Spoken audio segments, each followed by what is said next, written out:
What is up, everybody? Welcome here to Corner on the Pod, Half-Ass Pod, whatever you guys want to call it. Per usual, it's your boy Corn. Over here to my left, we have Nate. Nate, say what's up to the people, man. What's up, everybody? How y'all doing? Yo, dude, we talked about this the other day, and I was shocked. This is why I invited Nate on the show, because I was shocked that you texted me about this Katt Williams interview the other day. Because when you texted me, I had only seen maybe like a couple clips on Twitter, and I was like, okay, he's saying some. Like Katt's always been known as being truthful, at least like being an honest person. I'll say that. I don't know about you, but he's always been an honest dude in his interviews and stuff like that. He doesn't do many. So I knew it was going to be somewhat, special with him sitting down with Shannon Sharp because Katt Williams doesn't really do interviews. Mm-hmm. You texted me after I saw, it was the clip about him talking about, I think Cedric or anything like, I think, was it Cedric?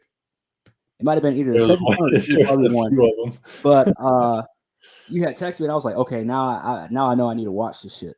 So then I sit down and watch it.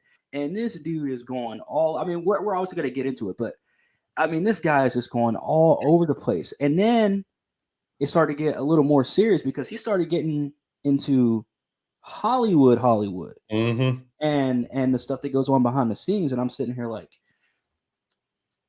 well, if there's anybody that can tell us, you know what I mean, about what's going on, it's definitely him because he's been in these big projects. He's been a part of this stuff. Mm-hmm. And then you hear about how he was denied of some of these roles because he wouldn't go along to get along.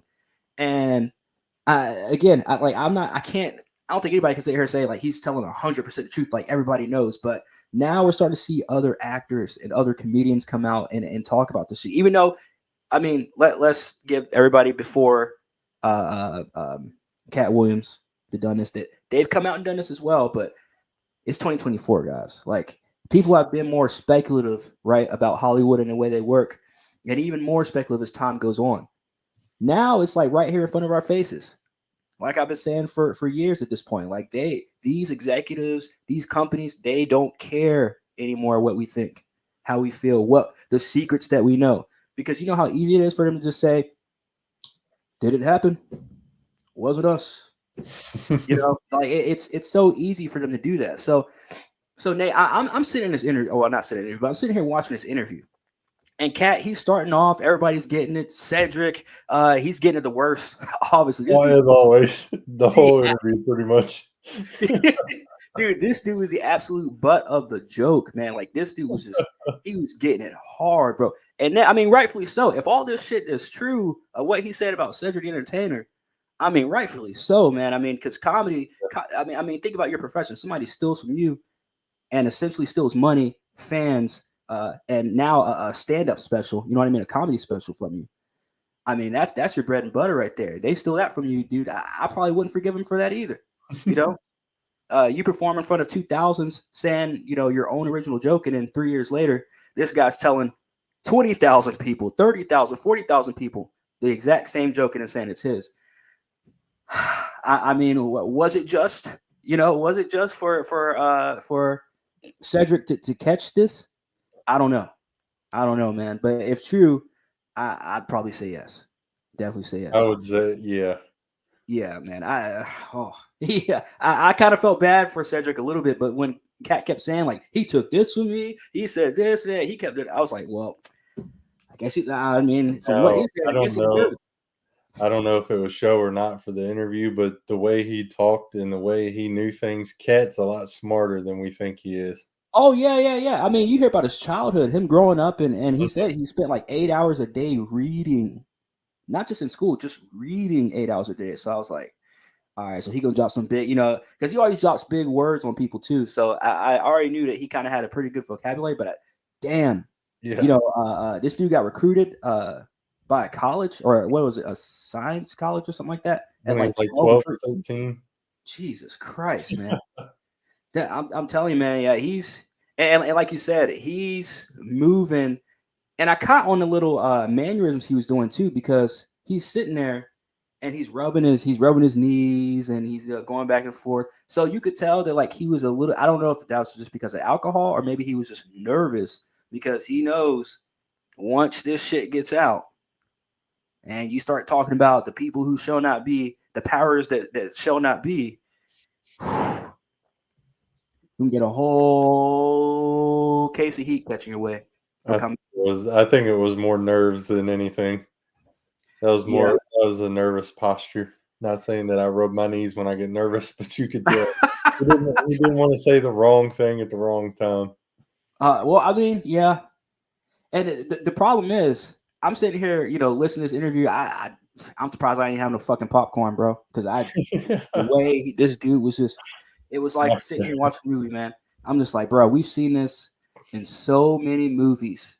The Katt Williams of the world, right? Sitting here in an interview, looking straight at the camera, telling us, bro, Hollywood, all this shit y'all are seeing on TV is not what you think it is. And there's been numerous celebrities that have come out in the past and told us that. We've seen the crazies. We've seen the people that act calm and collective and act like nothing's wrong, act like Hollywood is completely perfect. Then you see, the people in between that are like, look, we're still human, but you still got to be on that other side. And now we know what they have to do to get to that other side. Yes, we do.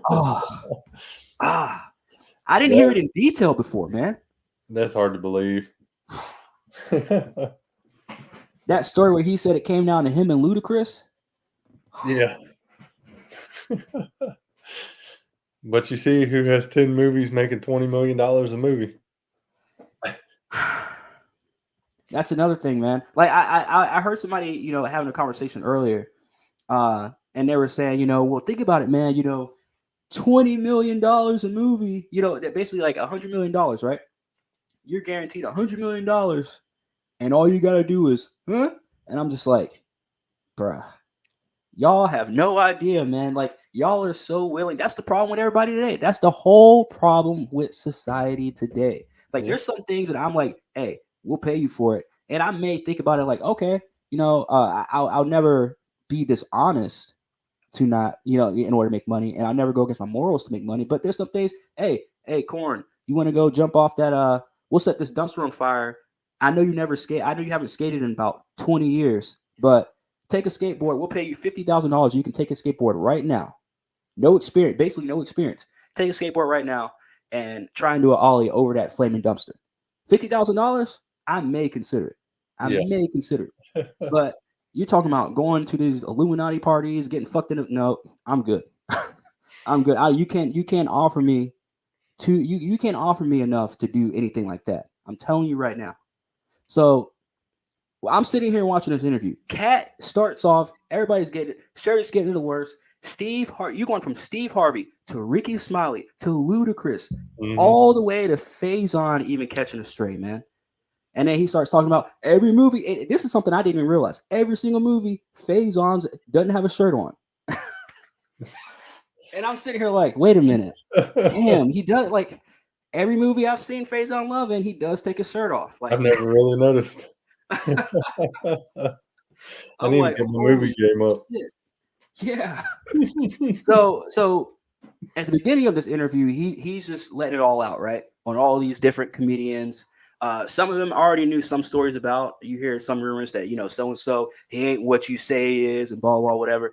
But then, some of these other comedians, you're like, holy shit, I didn't know that, I was expecting to hear Ari Spears somewhere because everybody hates this guy for some reason. But, to me, I got to say this because last night, Nate, I watched Shannon Sharp. He does this little podcast with Oach, with Chad Johnson, Ocho Cinco. Mm-hmm. And they like recap football. But last night, I don't know what it was, but I was just going through, YouTube, whatever. And I was like, yo, let me check out the Shade podcast real quick. Let me see what they're talking about. Because normally I'll listen to it if I'm up late at night after a football game or whatever. And then I'll start talking about the game and the schedule. Yo, what up, Jaron, by the way? He said my ass fell asleep. Yeah, of course. Of course. Of course. What else is new? Thank you for coming through, though, man. But yeah, so I'm up here listening to this podcast last night, and Shannon Sharp says that pretty much what I was saying when I was sitting there listening to the interview. He was like, this wasn't even an interview. He was like, it wasn't an interview, bro. It was a conversation. And so, but I'll go one further. This wasn't even a fucking conversation, fam. Like, to me, this was Katt Williams' own stand-up special. Because we're going through a whole journey of emotion. He took us through a whole journey of his whole life. His life, his career, All of that. Like, dude, I'm sitting here laughing. I'm sitting here surprised. I'm like, oh man, he's talking about so and so. I'm sitting here feeling empathy for him as well. The way he grew up, way he had to deal with, leaving home at an early age, going literally across the country, hitchhiking at 13. Yeah. Oh man. So like I'm all over the place in terms of emotions when I'm listening to his podcast. When I was not expecting it, I was expecting, okay, they're gonna do whatever, and then he gets into the secrets, and then so to me it was more of like a stand-up special because he does what nobody else can do other than Chappelle, which is take you through this. He can be serious and still make you laugh because he was making me laugh too when he was getting on these guys. I'm not gonna lie. I'm not gonna sit here in front and say that oh man. Katt Williams, man, going after it. No, it was funny as hell. And if it's true, it's even funnier. But to me, Katt Williams, he comes off as genuine. He comes off as truthful, much like Chappelle, which I'm glad he had good things to say about Chappelle. I'm glad he had good things to say about Mark Curry from Hanging with Mr. Cooper, because a lot of people that aren't millennials, they don't know about, you know what I mean? But millennials is where pretty much our generation is where the whole Mark Curry train stopped at in terms of popularity. So I'm glad that he got his flowers too. I'm glad that Katt ain't have no beef, nothing bad to say about him. I'm glad that Katt ain't have nothing to say about my favorite, personal favorite comedian, Bernie Mac. So, hey, all that, this should tell you, like, my vibes ain't ever wrong, man. I'm telling you, bro. I'm like, damn, like, as long as he don't say nothing bad about Bernie Mac or Chappelle, we good. And he did it. He actually gave both of them flowers. So I was like, yo, we at it. We had it. Hey, what up, Jaron? What up, man? I woke up, man. Yo, it's so cold. It's so cold in my house, bro. I like just fucking curled up and fell asleep, man. This is what it is. But I'm in here. Curled up and fell asleep. I'm in here. So we getting it. And again, thank you guys for coming on, man. I know I hit these guys up this morning. I was like, yo, what y'all doing tonight? I'm doing this podcast. So thank y'all for coming on. Oh yeah, man. And kicking it and talking about this. But before we get further into this, Jaron, I do want your just your genuine, or not your genuine, but your general idea of, or your general opinion of what happened on this podcast and what Katt Williams did. I mean, he started all 2024 with a bang, if you ask me. I'll say after like seeing all the backlash and shit coming out from it, I have yet to see one person say he was capping. Yeah. Nobody said you're lying. Everybody's just like, oh, you're mad, you're bitter, you're this and that. But nobody's saying he lied on me, which I thought was interesting. Yep. I mean, it sounded like he had to say some shit because Katt Williams hasn't been on like a podcast or anything like that in years, as far as I know. Everything to himself. Yeah, he's been keeping to himself. Doing the specials, or not his specials. He did do a couple specials since the last time he's been on something. He's done his specials. He's been doing his tours, putting his artists on. And he's not. I know personally he's not lying about that because one of my friends went to go see Katt Williams, and when he was in was it Richmond? Yeah, when he was in Richmond last year. Okay. I think he's this year. Yeah, and he was not bullshitting. He was like, "Yeah, dude, he had like 3 or 4 comedians go on before him." And he said he had a good bit of openers then. Yeah, yeah. It was like a 3.5 hour like event, and he had like 2 or 3. It said it was. He had a musician on first, and then it was a couple comedians, and then it was a female comedian. Then Katt Williams came on and did like 45 minutes, and it was like it was a good experience. So like he's not bullshitting about putting people on and taking all these lesser known comedians on tour with him and all that, and he's not. Yeah, I mean I got personal experience with that. Well, at least I know somebody who went to one of his shows, and that's what he told me he did well before this shit even came out. So, yeah, I mean I thought he said what he needed to say. Yeah. And yeah, this is Richie Redding. I've heard of this guy. I haven't really seen his stand-up, but he's been in stand-up for a while actually. And and he's he basically gave Katt Williams his flowers. He said, Katt came to the show, gave me money. And that's one thing I'm gonna mention here in a minute as well with the whole giving money because there's I've seen a lot of people say have that. come about where people are saying that Katt Williams gave them money. Now, while that's a good thing, I'm somebody that always thinks the worst.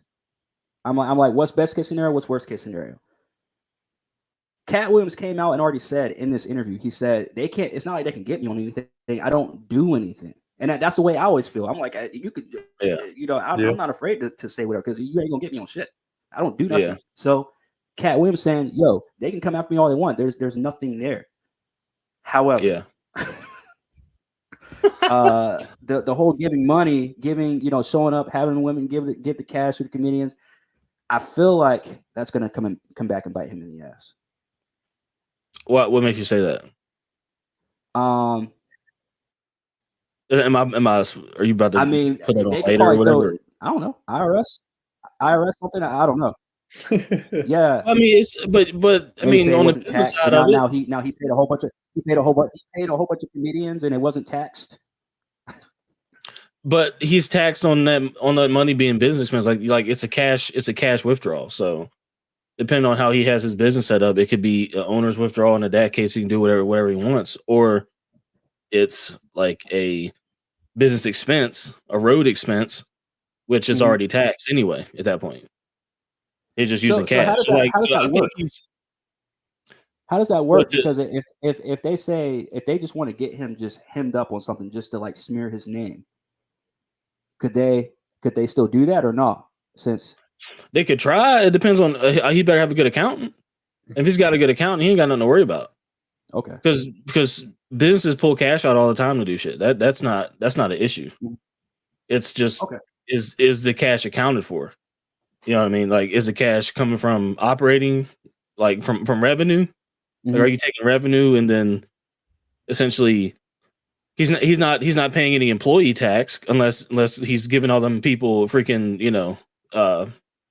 was it not W9s but 1099s to fill out shit like that. Yeah. I doubt they're filling out 1099s for the cash. Yeah. So he's probably considering those just straight out expenses. In which case he's getting taxed on that money. Yeah. Or he's the business tax. He's not paying tax on money. He's avoiding the tax on the money because that's road expense. And look, I'm not saying like, oh, I think that's going to happen. What I'm saying is like, look, that's just worst case scenario. I'm just saying if they want to go after him, I feel like that's like some kind of like you're leaving yourself open. You leave yourself open to get hit. Yeah, that's potential. You got a whole bunch of rappers now and a whole bunch of people. A whole bunch of low-grade comedians and shit. Yeah. He's got people working at hotels who said, "Oh, I brought Katt Williams bags to his room," and he said, "Hey, come here. You working too, ain't you?"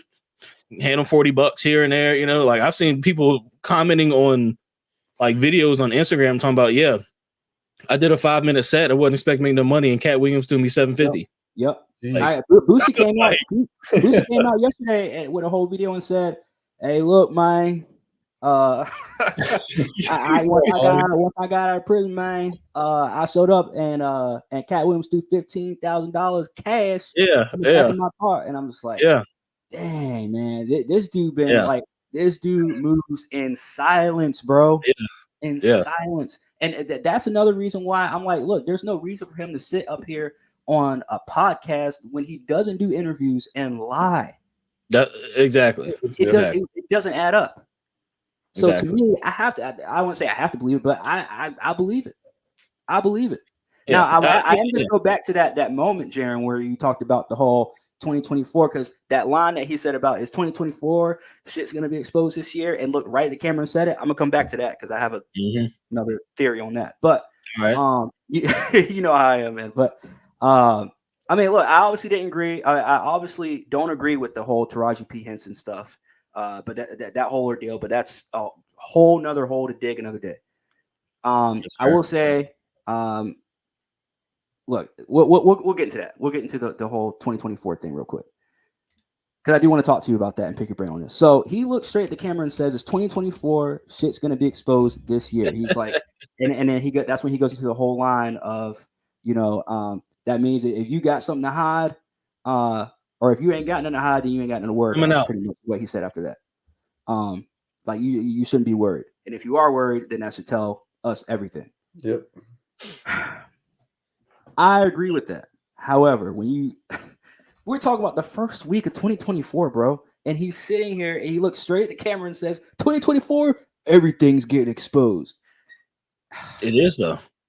Look what's come out in the 4 days or 5 days of the year already. You already got aliens. You already got Katt Williams blowing up the Hollywood industry. You already got all the Epstein shit coming out. But the same thing happened last year, quote unquote. And the year before that, it's like, I mean, every month we have something that the whole world, but, you know, like. But so you're gonna tell me that you don't even think it has been a very interesting 5 days. Oh yes, yeah, 100%. I think that's obviously, we know that's done by design. That's my whole thing. I mean, yeah, that's fair. The Miami thing, that is super sketchy. Like, very weird. But with Katt Williams coming out and saying 2024, you know, and this is what, day 3 of the year that this video came out. So I'm like, bro. But see, like in numerology, like it's an 8 year.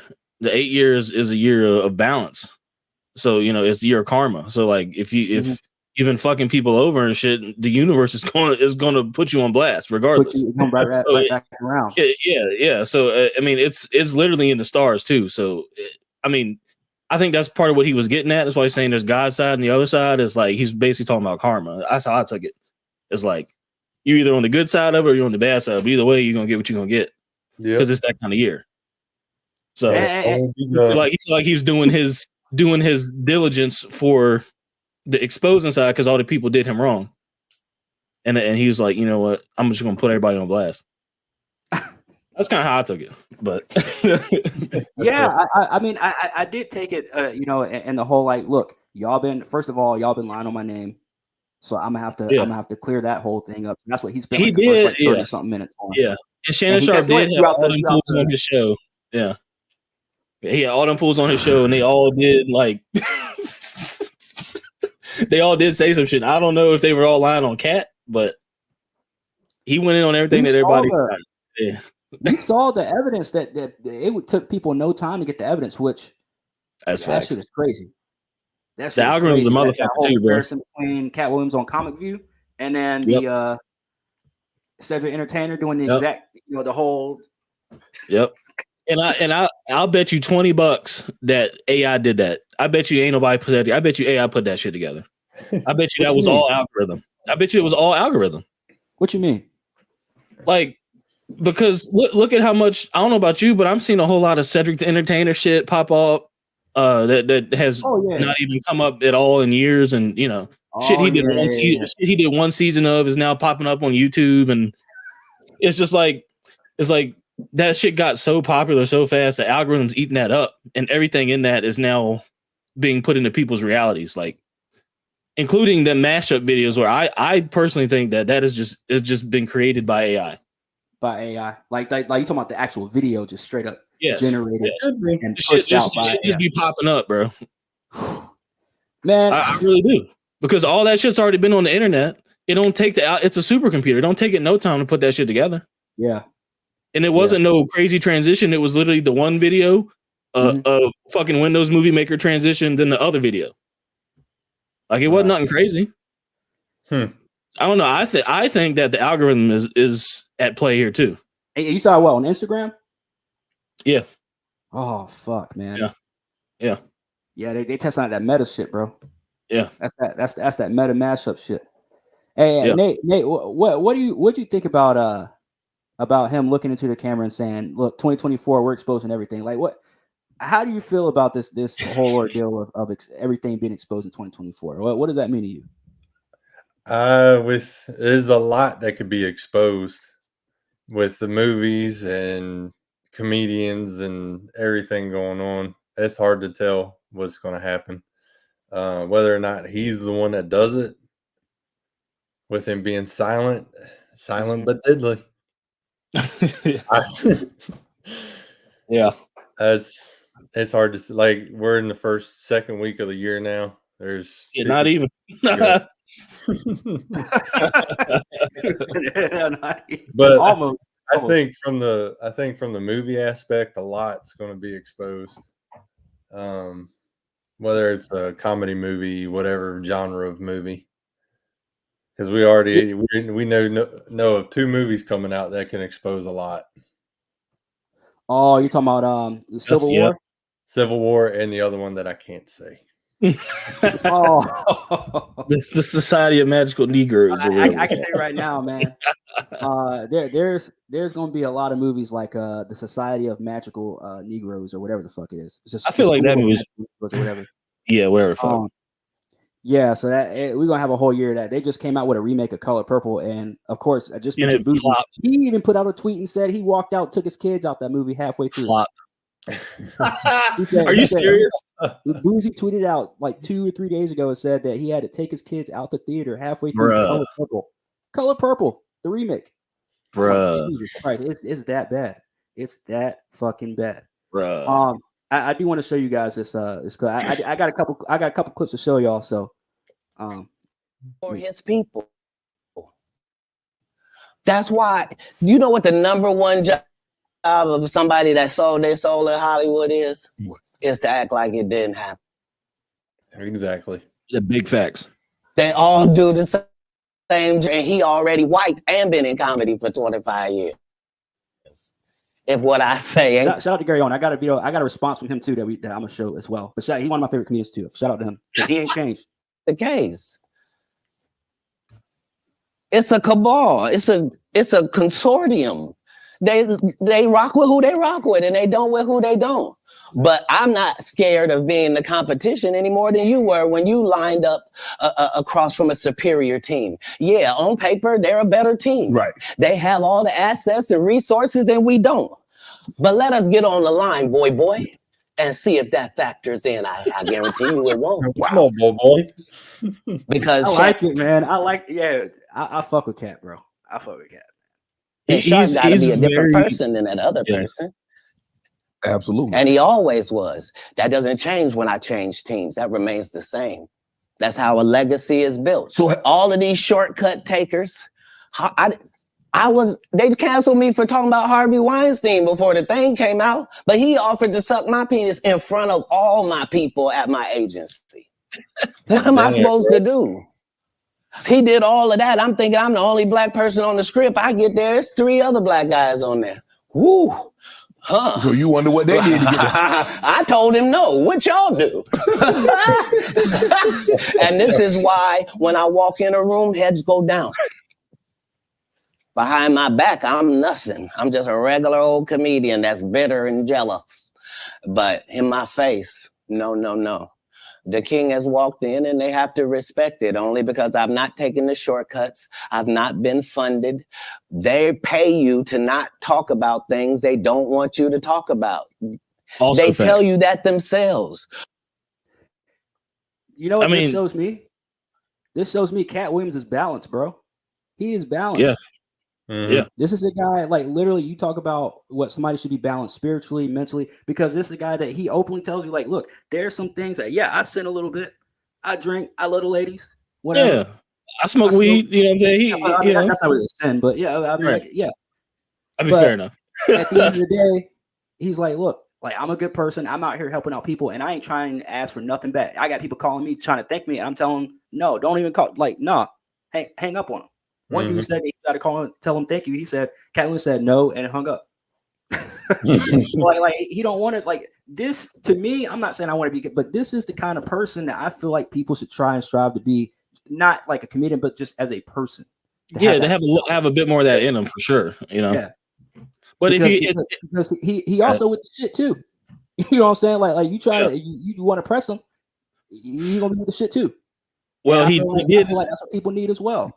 So, look, now I don't agree with the whole Cedric Entertainer thing, but again, imagine somebody taking like what Nate and I were talking about earlier. Imagine somebody taking away like comedy, everything. Your joke is everything. So imagine in your profession, somebody taking everything, well, not everything, but taking something that you made, something you created, something you helped build, take it, use it, and benefit a large sum of money off of it. Yes. And Yeah. you're left behind. And then they want to, Yeah. years later, they want to continue to take credit for it and say that, oh, they didn't take this from you, whatever. So I can maybe somewhat understand them saying, look, man, don't ever let me and Cedric be in the same room together. I was like, holy shit. Like it's still some animosity. I wouldn't say animosity, but some beef there for sure. Yeah, I'd say so. But the whole Harvey Weinstein thing I want to touch on as well, because that boy, holy shit. Hollywood's a fucked up I don't place, know man. if I'm at that point in the interview or not, but Hollywood's a fucked up place, bro. Very, it'll very. always be a fucked Or up. are you talking about what Katt Williams said about it, or are you talking about just the actual leaks? Yeah, like what he said. Like Okay, yeah. in terms of, Harvey, doing all that. And he even said in front of his own agents, bro. In front of his agents. And then he said something about it to people, and then they called him crazy, and then here we are years later. The truth shall set you Fuck, free. man. And the thing with that is, like, I mean, Corn, I've been telling you that them motherfuckers been doing that shit since what, 2011? Yeah. And Like, I've known that as well. But yeah, now oh we yeah, have for sure. somebody coming out here, like I was saying earlier when we started. I was saying, like, Jared, like we've known this shit. We've been saying this shit. But now you have a Katt Williams of the world coming out here and looking straight into the camera and giving y'all the Holly. That's why I titled this "Spilling the Hollywood Tea." He came out here, not only put a boot in Hollywood's ass and put a boot in these other comedians' ass. He came out and spilled the tea on top of that. He came out here and said, "Oh, by the way, before I leave, while y'all on the ground bleeding, this is what they do. I'm gonna leave the door open and let y'all see. This is what they do." Like, holy shit! Like the story he was saying about how every role that who was it? Was it Cedric? Steve? No, Ricky Smiley, I think it was.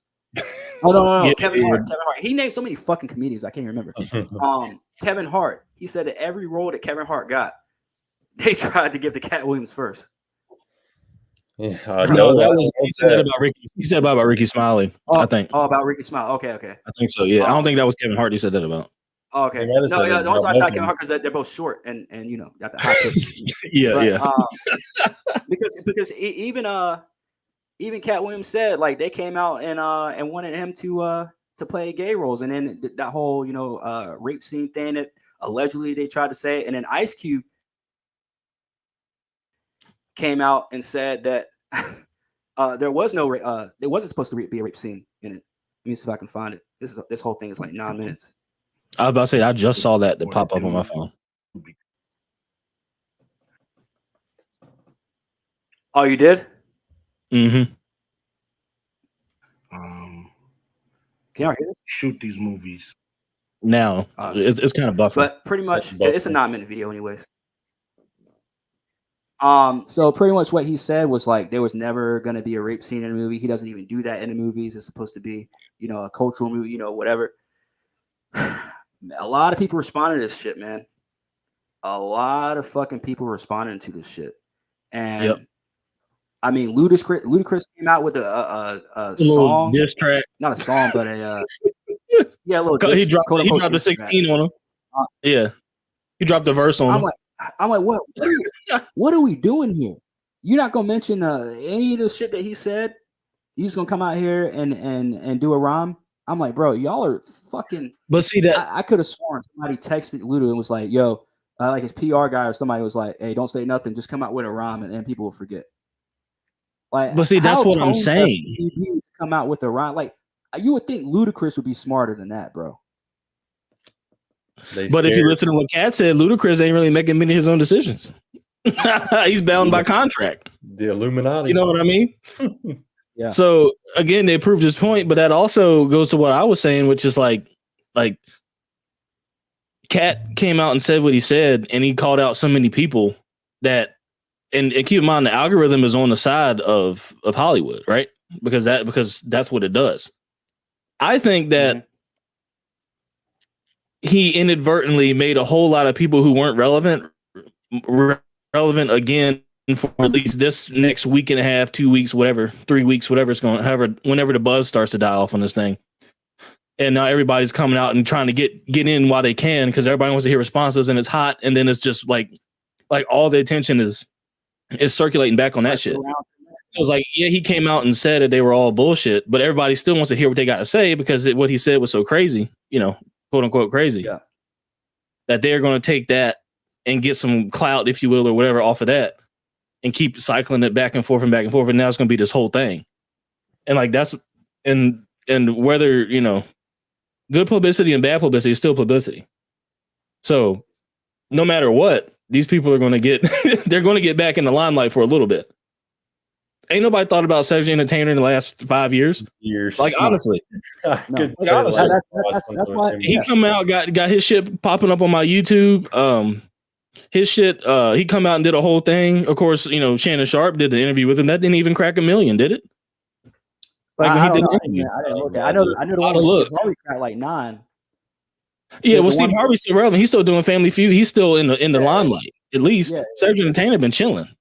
I haven't seen anything with him in forever. And Ricky Smiley, he has his he's got his radio show. So I mean, and apparently he's still doing stand up as well. Yeah, Cedric Entertainer got 1.5 million, and he did that a year ago.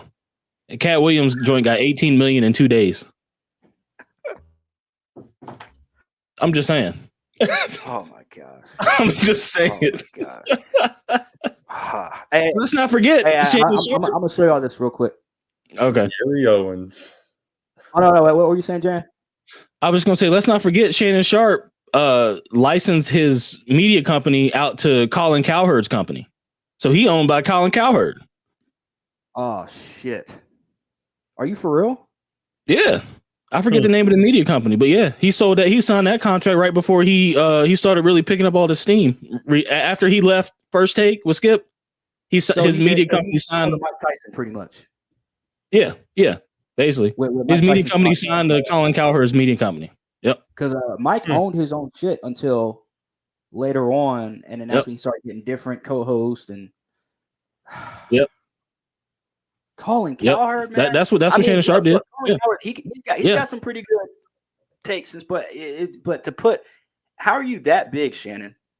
Have that much money, that much pull, and you still are putting your podcast under someone else's ownership? Right, and like ain't like he ain't got the money or the resources or the attention or none of that to do that shit himself. Like he didn't need to do that at all. But yeah, he did that shit. Like I'd say less than a year ago. Whenever he left First Take. He did Club Shay Shay for like a few months, still independent, and then he signed with Colin Cowherd. And now he's got the most explosive podcast in the last 2.5 years. And then he has a bunch of people on there that talk about ownership. That's what I don't get. Like, how do you talk about ownership on your shit, and they're talking about ownership and doing this and doing that, and your podcast ain't even owned by you.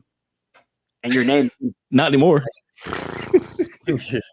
selling liquor, and Chad Johnson's cigars. Now I fuck with Chad. Don't get me wrong, but bruh, I fuck with both Shannon and Chad. I mean, Shannon, he's some questionable shit though.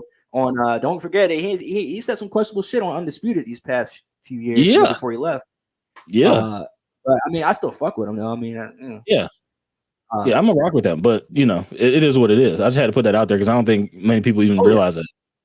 Yeah, I did not know that. That does kind of change my perspective a little bit on Shannon Sharp. That's for sure. Yeah.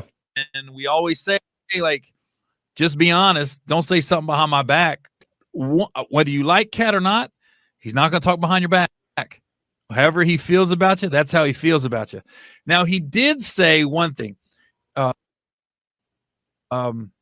He talked about Ricky Smiley, and he talked about when Ricky Smiley went on Club Shay Shay, Shannon Sharp's podcast, which is a great podcast, especially for, I know I'm a white guy, but for my demographics, and I'll get into that in a minute, what Katt said about me, but for my demographics, Club Shay Shay, I'd rather go on Club Shay Shay than Joe Rogan. Even though I would agree with that. I got to get into I got to unpack this podcast because Katt made a comment where he said why do you think Gary Owen, who's a white guy, has been doing stand-up for 25 years, hasn't crossed over? And when he said it, I was like, wait a minute, was that a good thing or bad thing? And I literally had to go to Twitter and start asking people, was I catching strays or what was that? And they was like, no, they were saying you haven't sold your soul. That's why you haven't crossed over. You've been Was I catching strays? consistently you, and that's why you haven't quote unquote crossed over. So I was like, oh, okay, that made sense. Now, I'm not gonna get into it, but I've been I was in an awkward situation one time. Now, has anybody heard this story? I watched this earlier. But this is pretty much how it goes. I've heard stories like this before. Let's see what he says. I can't say for 100% this person was trying to make me do something, casting couch type deal, but it felt like it. And I was like, is this that point where I've always heard, would you suck a dick for $1 million? And I was thinking to myself, and I was in this office in this room going, well, this is I'm about to answer this question. And the answer was no, I wouldn't. So now I listen, I can't say for 100% that's where it was going, but it felt like it. It felt like it. You got to be in the room to feel it. And I was like, oh, this dude is really coming on to me. Oh, hell. This is happening in real life. And the dude did it, and it always remain nameless. I think he was feeling me out. Like, is this dude? And this was years ago. I was young in the game, but I was just like, wait a minute, is this happening right now? I was like, oh my God. And then I was like, I made sure I made it very clear I like women. I'm not going that route. Blah, blah, blah. So I'm not gonna get into it, but I was wondering. I was like, "Ooh, is this happening to me right now in real life?" Sheesh. I mean, yeah, we've heard it. I mean, I've heard it probably 50 times from 50 different people. Mm-hmm. You know, Mm-hmm. they ask you to do things, you get ahead. Not saying you still ain't got to put the work in, because you still got to put the work in, but you get a little boost. You get a little favor. You know, like, I mean, all this shit coming out with people. I want to ask you, and before we go back on that, I want to go back on something you said while we were watching this. He said he would rather go on Uncle Shay Shay than go on Joe Rogan, and you said you would too.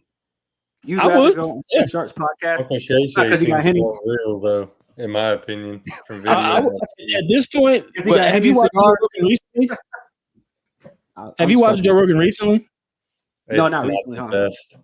It's not Joe Rogan of 2014, 2016. Not even Joe Rogan of 2020. Is it because of his guest? Is it because of his guest or him? He don't seem as interested anymore. Like in doing the podcast, in my opinion. Now that could be because of his guest or whatever, but I would rather go on Club Shay Shay than Joe Rogan as well. I would say, even knowing, at the end of the day, it is what it is. But I mean, Joe Rogan has a bigger audience, I would say. But I think it'd be a lot more laid back. It'd be a lot more. Yeah, I think I would agree with that. Yeah, because the thing is with Shannon, maybe it's just because Shannon doesn't know too much about the comedy side of entertainment, I guess. But that was more. I mean, it was more of like look, I'm gonna sit back and let you. That was more of like Katt getting everything off his chest and then saying, "Oh, but wait, there's more." Yeah. Because he could have. The thing is, the only reason why I want him to go on Joe Rogan so bad is because he could have gone a lot deeper on the podcast with Shannon, but he didn't. I agree, because Shannon stopped it. Shannon was trying to get his interview questions out the way. He wasn't going for the experimental, like, just let Katt kind of rock. Shannon's got cards. Yeah. Joe Rogan, they're sitting there talking, conversation. Yeah. And Joe Rogan, he knows he can push. He knows which kind of questions he can ask to get whatever kind of. That's the only reason why I'm saying Joe Rogan over the Uncle Shay Shay, because this was a nice little. We were on the tour of Katt Williams exposing Hollywood in 2024. This was the interlude. I mean that's fair. This was track 1 of a 12-track album.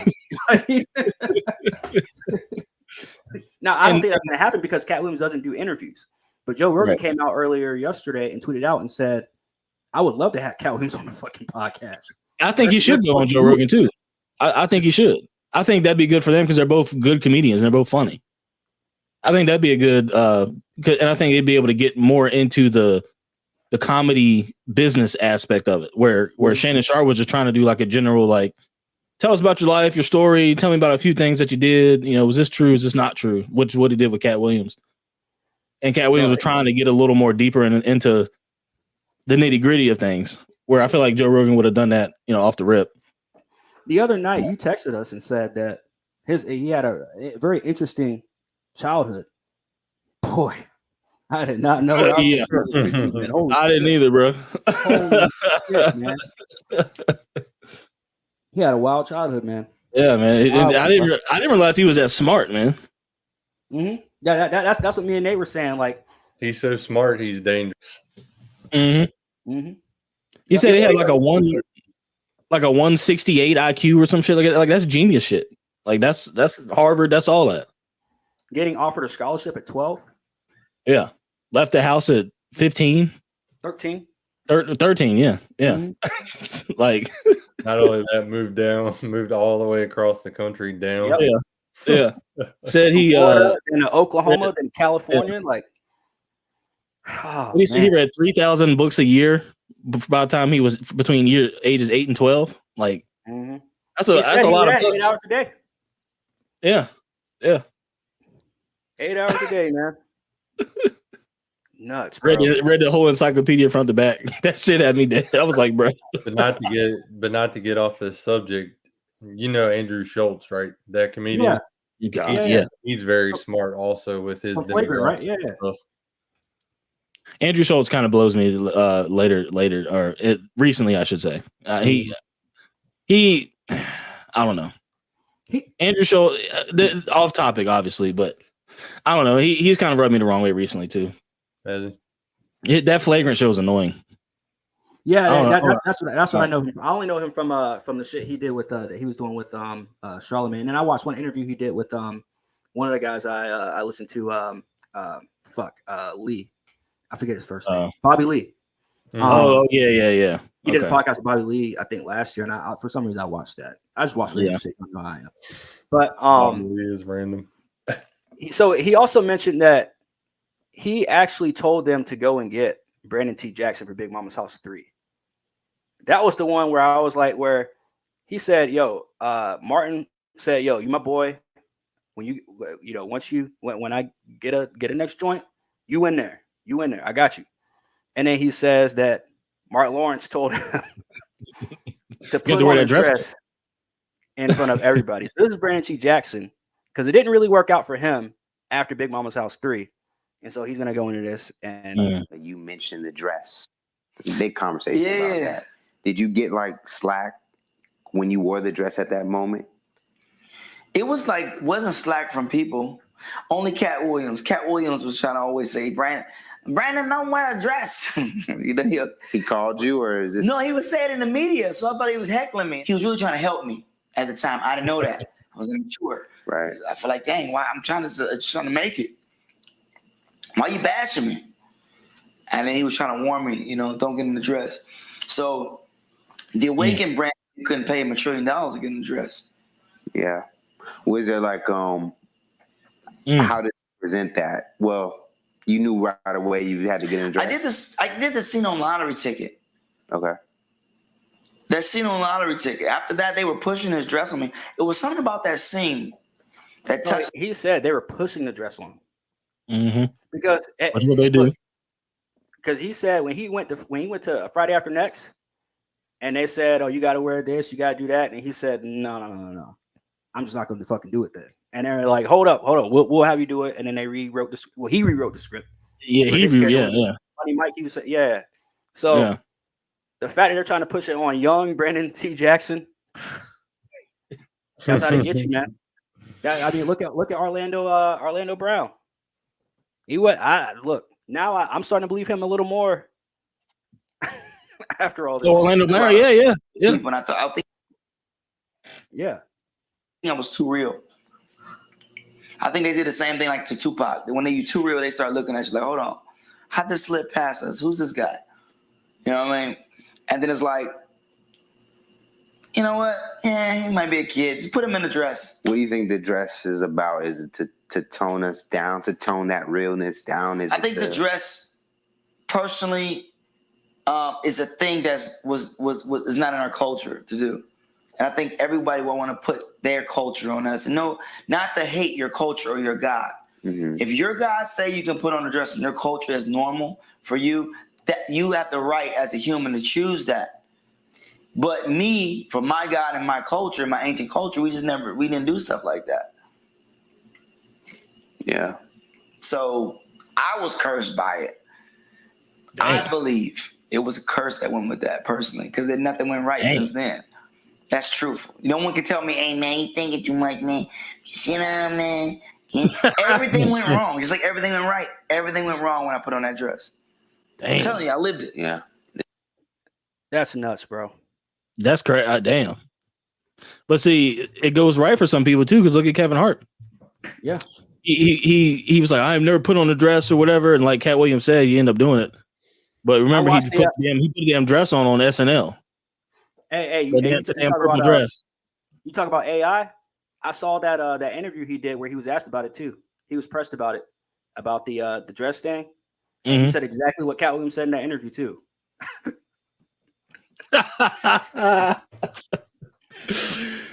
Oh shit. Madness, that's crazy though, because he said nothing went right since he put that dress on. Man.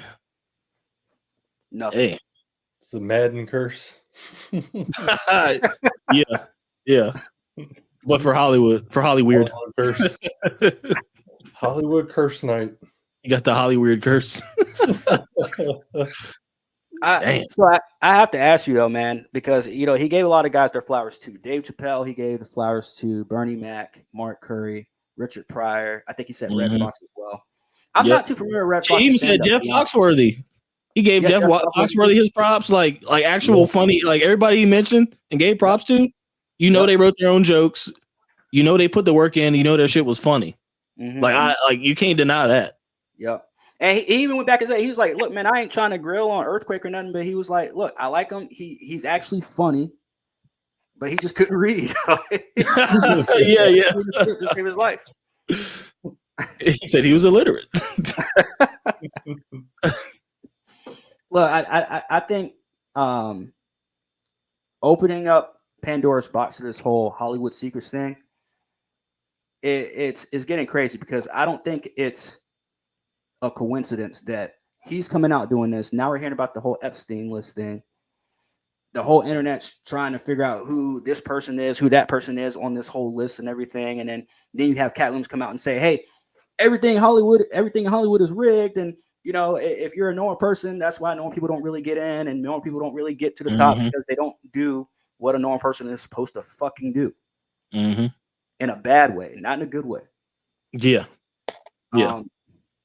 That's the, I don't know, man. It's not a fucking coincidence to me. It just can't be. I don't think it is.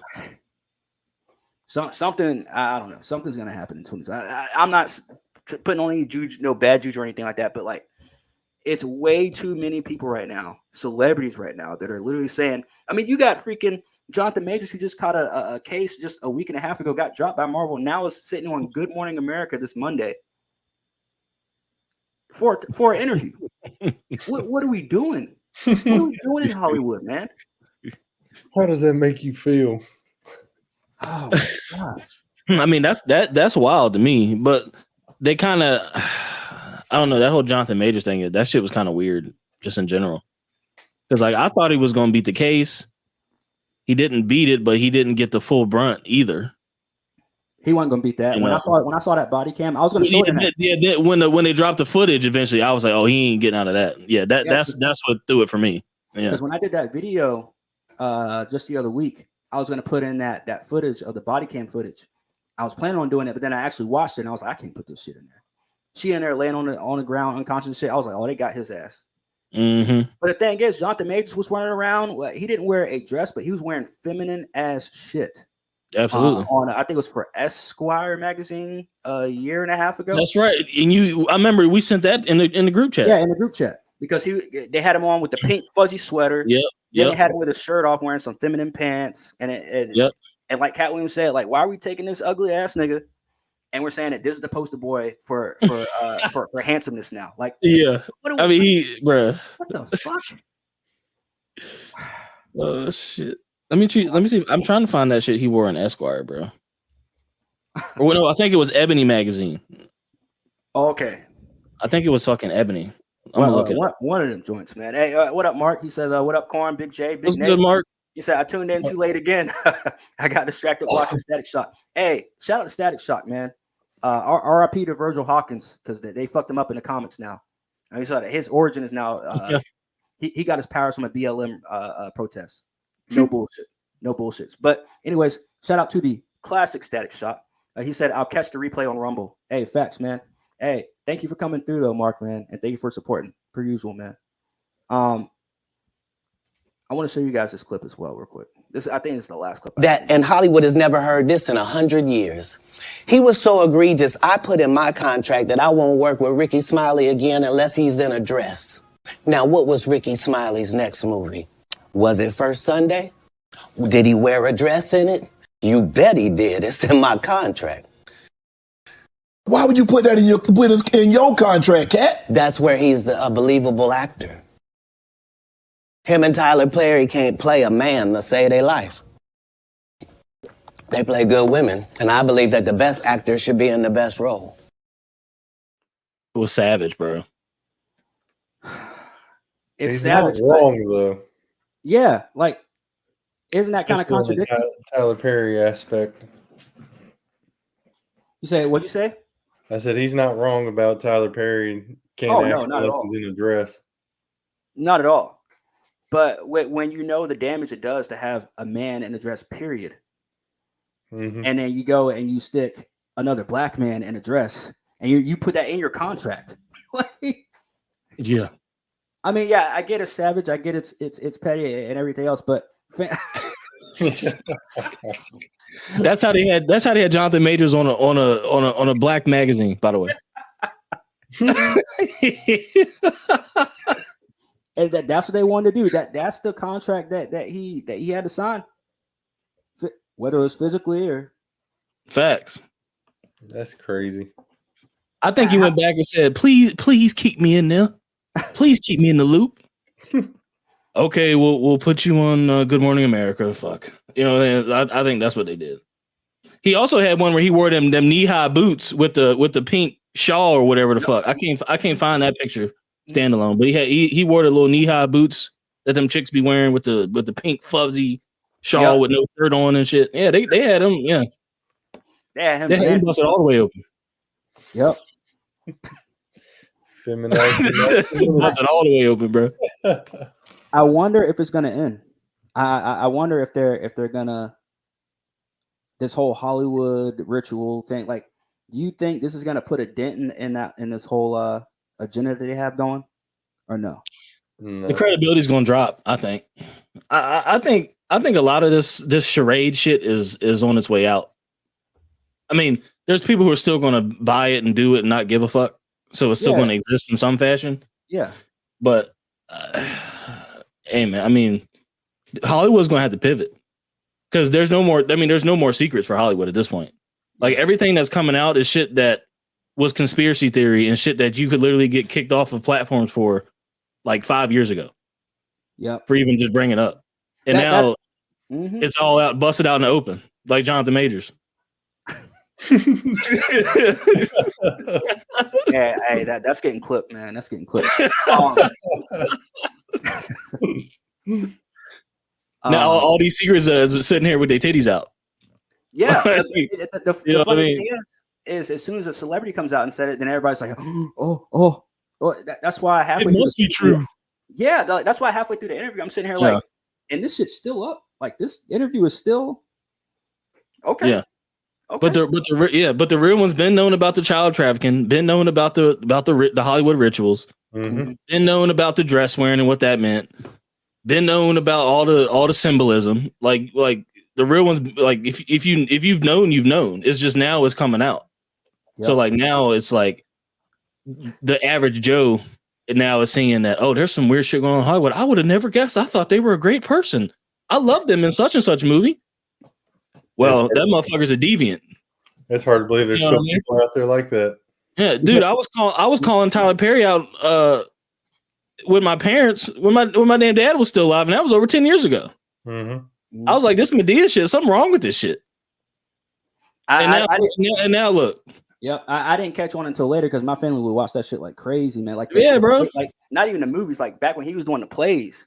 The TV and shit. Yeah. And I'm sitting here, I'm enjoying the shit, and then like as I'm getting older, I'm like, wait a minute, something wrong with this shit. Yeah, I'm like, Big they time. had Martin in his dress, they had Jamie Foxx in the dress, I'm like, holy fuck, Kevin Hart, man, and Dave Chappelle. They said I got to look this up. Somebody said earlier Dave Chappelle was in a dress briefly in Robin Hood Men in Tights in that movie. Oh, really? Interesting. I gotta find that. Yeah, they said it. I didn't look it up though. I gotta look that up at some point because I'm like, oh, bruh. Very interesting if that is the case. But I mean, that's crazy. That's crazy because if so, then what was the hiatus about? You already did the deed. That's a good question. Unless he just had a conscience. That's a good question. Unless Chappelle just all of a sudden, I wouldn't say all of a sudden had a conscience, but unless it started weighing on him, he's like, look, I gotta leave this Hollywood shit. I mean, the dude lives in Ohio. He's living in LA. He ain't living in Miami or nowhere like that. He's in fucking buttfuck middle of nowhere, Ohio, chilling. Yeah. And I think he has a farm or some shit. So he's straight. I get it. But I'm like, yo, Dave, if this is true, shit, bro. But again, Katt Williams didn't say nothing negative about Dave. So, I mean, I don't really have anything negative. You know, I'm not going to try and conjure up anything negative about Dave Chappelle. But yeah, if you ask me, if you're not even if you ask me, if you just ask yourself, do I need a Katt Williams was right jar? They create one right now. Yeah. And just let 2024 play out and we'll see. We'll see. So this is the closest thing I could find to Dave Chappelle in a dress in Robin Hood Men in Tights, just off a 30-second search. Because he's got a wig on, he's got the little feminine looking hair thing. And that it looks more like a cape to me, but he definitely got the wig on and shit.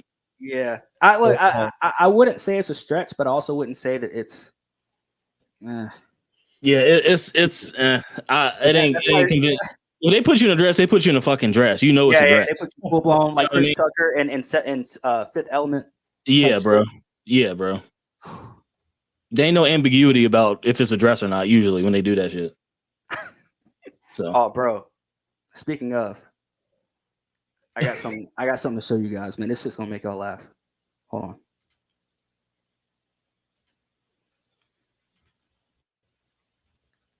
So speaking of, I think Chris Tucker's actually mentioning this, but this is a parody video, obviously. But you guys are. Oh shit! Welcome to the Jeffrey Epstein School of Massage. Oh God! You are receiving this video because somebody thinks you would be a great addition to our program. In this video, you'll learn all about the wonderful benefits of part of our collective.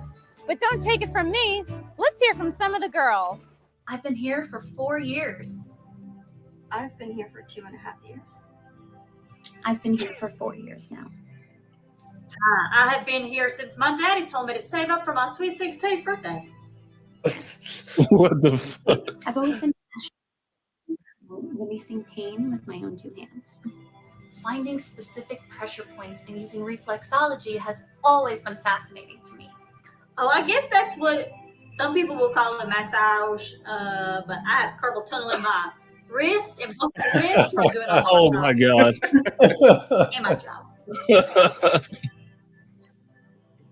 Networking. I was invited to a Clinton Foundation gala. I met Chris Tucker on a private jet to Africa for an AIDS fundraiser. Oh, Prince Andrew ate cereal out of my asshole. He's Oh funny. my God. That guy's funny. He ate Captain Crunch right out of my butthole, right out of my damn. What? The program allowed me to gain valuable part-time work experience while still being able to go to school. Commuting from home to West Palm Beach was easy. The scheduling was smooth. Wait, what? The other girls got to go home? Oh hell! I could finally help my mom with some of the bills. And I made money for Christmas presents. $200 is $200. Rio, Istanbul, and I flew to South Africa once. Paris, Milan. Dubai was incredible. I do believe a witch doctor in Haiti put a spell on my vagina. Well, there you have it. You're Oh, never too young shit. to get a fresh start on a new career. Oh, Thanks for bro. watching. Hope to God. hear from you soon. Oh Shout out to my! Kristen Mayer, man. She's hilarious, man. Yo, the internet is undefeated with this Epstein shit, bro. Some of the Stephen Hawking memes I've been seeing, bro. I've been Oh, dude, the Stephen Hawking ones are slayed, so. bro. Oh my I've god! been freaking done. Did you see the Simpsons one? Nah, I don't think so. So basically, he was in the well, obviously he's in a wheelchair. He flies off in his wheelchair. He has like rockets on his wheelchair, and he takes Lisa. Oh, I did see. Oh my I bro, did see that what joke. the fuck, man. I really do need to go back and watch Simpsons. Oh shit! Just everything that happens is always a fucking clip for it, man. Always. Always.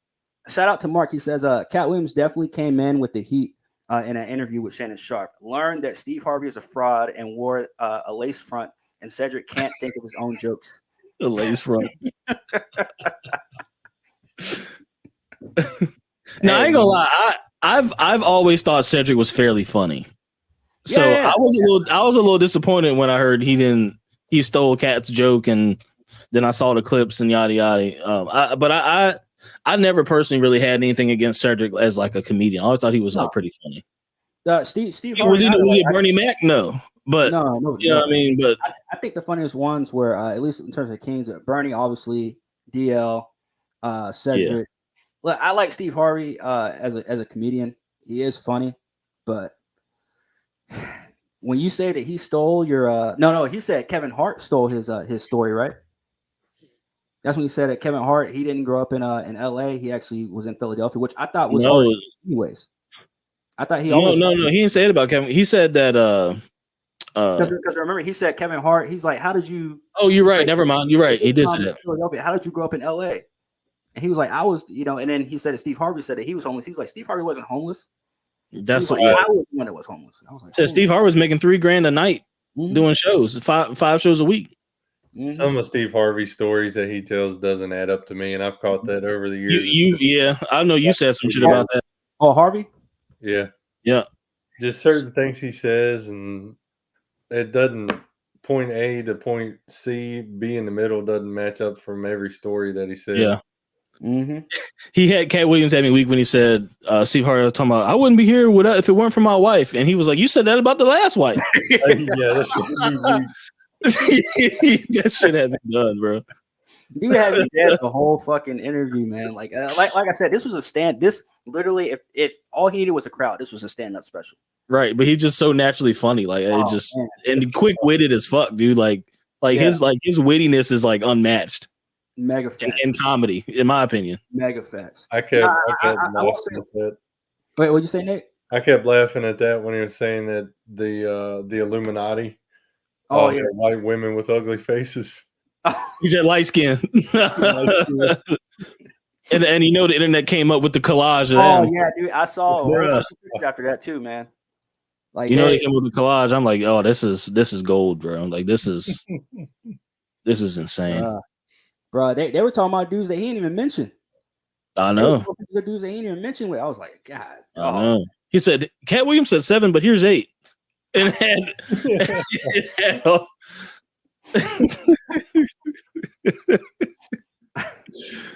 So how do you guys feel about this? I kind of already had an idea that this happened. I didn't know about the whole Kevin Hart went from literally moving to LA and then after a year having his own show.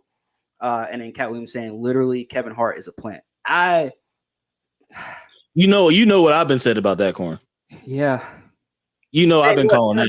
the thing was, in his earlier days, he was funny as fuck. He was funny. His first stand up was fucking hilarious. Like He was funny back in the day. 2012 Kevin Hart, 2011 Kevin Hart was funny. Yes.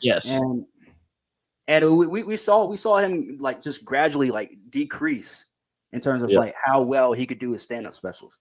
And then the shit he started doing. Movies aren't even like he was doing weird shit like 2013, 2014 when he started. That movie that he came out with Will Ferrell that I thought was going to be awesome and it ended up being horrible. I was like, bro, there's no way that Kevin Hart's falling off this fast. And then movie Kevin Hart just gets worse and worse and worse and still is on top somehow. People still love him. I'm just like, making sense. Yeah. I know, Corn. I know you know that I was calling out Kevin Hart on some plant shit, like in college. A long time. So I know when you watched the interview, they all came full circle. I was like, shit. Tell me something I don't know. Nate, how do you feel about Kevin Hart and his jump start, I guess, in Hollywood? 1 year after moving to LA, has his own show. I couldn't, to be honest, I couldn't tell you the last time I watched something with him in it. Yeah. I believe he would be a plant, but 1 year seems awful quick. Yeah, that's what I'm saying. Starting up, if you really think about it, but I think he's washed up now, so to speak. I don't really have much to say on that, to be honest. That Tiffany Haddish story was crazy too, man. I can't. Yeah. Oh, fuck, man. And then he said literally, he gave the example. He was like, Dave Chappelle gets attacked on stage. Everybody cares. Will Smith slaps Chris Rock on stage. The whole world fucking stops. He's like, but I get a gun put in my face on stage at my job. Nobody cares. Yep. That's what kind of hit me. I was like, God damn. Yeah, because what was that lady's name on that radio station? He was going in Wanda Williams or something like that. Wanda, yeah. It was and I watched because I watched that interview again, not the whole interview, but I watched that clip again earlier today too, where he went off on her because she was going off on his hair and he was laying it in like you said, dude's witty as fuck. Like holy shit, was like top tier witty, bro. Don't ever get in a roast session with Katt Williams. No, you part of the interview in there where he made fun of her about being able to make broccoli. Yeah. She said, "Oh, my kids love my broccoli." Boiled water. He's like, "When have you ever seen somebody burn broccoli?" He said, "Why don't you bring your narrow ass fingers over here and run them through my hair and you see if it's real or not?" He said, "Anybody rubbing their fingers in your hair?" He said, "My hair is 15 inches with no perm." Holy shit, man! Katt Williams is undefeated, bro. And I mean, rightfully so. But look, it was a deep ass sit down that he did. Went through his life, went through his career, gave y'all receipts. I mean, do we hear from Katt Williams again anytime soon? Ooh, I'd say one more special here within the next year. I mean, well. Other than specials, I mean, because we know that his next special, people are going to watch. I mean, not saying people weren't watching before, but I'm not a big fan of Katt Williams in terms of his stand-up. I'm a fan of him in everything else. So his movies, his actual acting, I'm a fan of. Him as a person, I am now a fan of. He needs, in my opinion, he needs to have one more podcast just to make sure his story lines up. Because if you have 2 and 2 and they're both the same, then the stories are true. Joe Rogan. That's fair. And Joe Rogan might be the one. It might be. To me, Joe Rogan has to be the one. I mean, who else is going to I'm not saying who else is going to interview him, but really though, nobody's going to ask him the right questions. Nobody's going to kind of get him to say more about the business and kind of give us more crumbs, unless it's Joe Rogan. But I don't know how he feels about Joe Rogan. He never said anything. I've never heard him say anything either way about Joe Rogan. Well, he said he likes Joe Rogan, and then Joe Rogan said that. Yeah, because Joe Rogan tweeted out yesterday, and he retweeted the clip that Katt Williams mentioned Joe Rogan in and all that. Because he said, he said about the other 6 comedians that aren't funny. And then Joe Rogan retweeted that clip on Twitter yesterday and said, I would love to have Katt on. We talk about Katt all the time.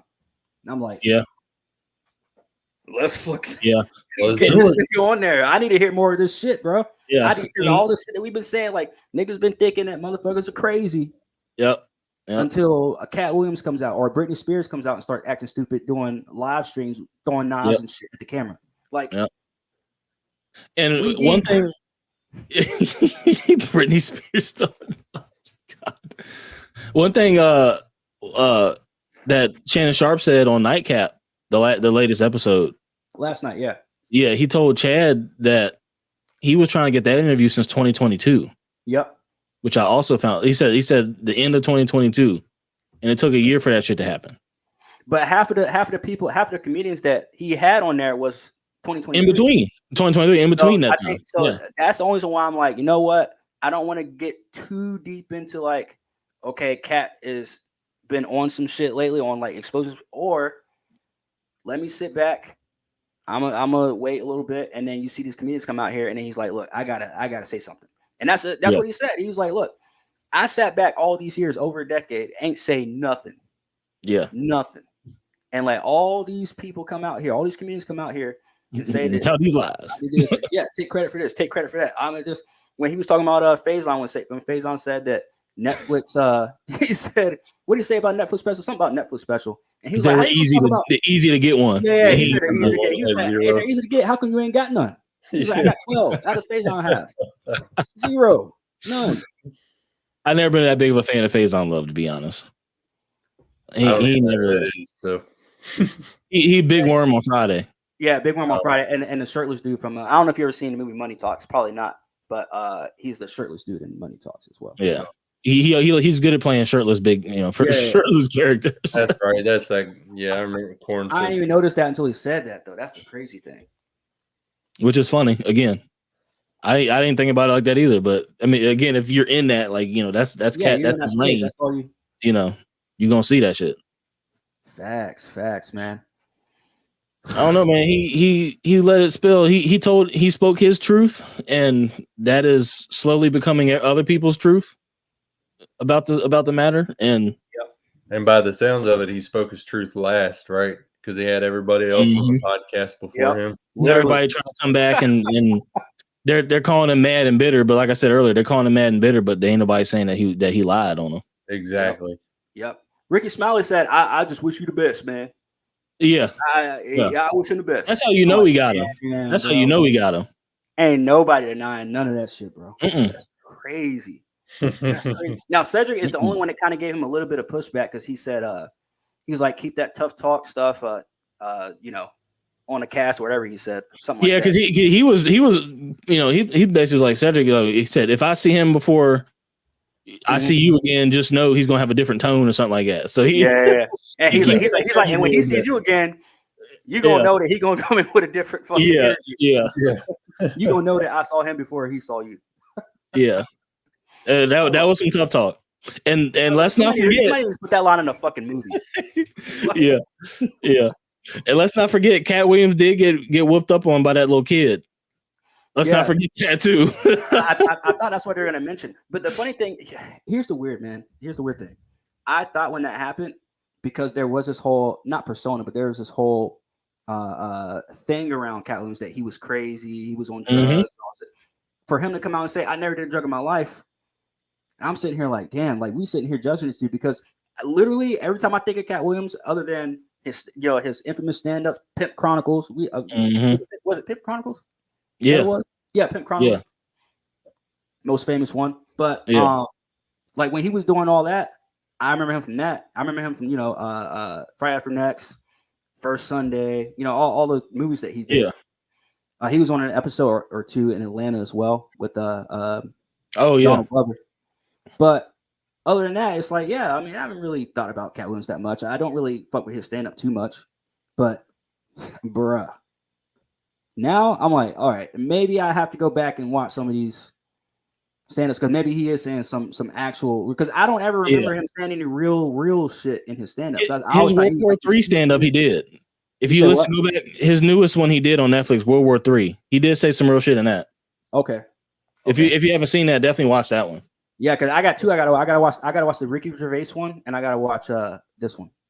Katt Williams. Yeah, that I saw the preview to Ricky Gervais one, and I was like, I keep hearing people saying it's really good.